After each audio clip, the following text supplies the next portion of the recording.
Morning mga mare. Gawin kong meatball tong pusit to. Pinod processor ko siya. Hindi ko na napakita eh. Ito yung natira niyang pusit. Malaki. Prito ko to para sa bunso ko. Kayo na ito, print processor yan. Pusit yan ha. Lagyan ko siya ng konting mga mare, seasoning.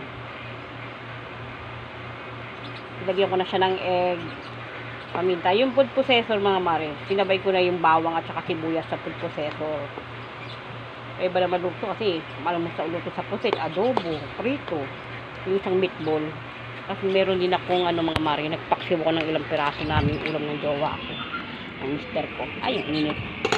Ouch, yan po. Mainit siya. Yan, ulam namin ng asawa ko kasi kumakain mga anak ko niyan. Kaya iba ulam nila. Ito sa kanila mga mare. Puset. Parang squid ball ganun. Kasi gawa sa puset eh. Nakakasawa kasi mainit kung ano lulutuin sa puset. Ito mga mare. Ito pong oil. Naubos na isa kong mantika. Ito na nabubuksan ko. Ito yung ginagamit ko mantika kasi mga mare. Ano siya? Ay mabukas. Ito yung ginagamit ko.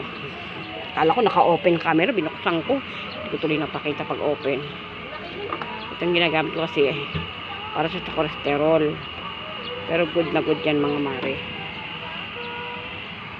Kaya aking bola-bola. Ito yung natira. Hindi ko pinag-process. Bunso ko yan.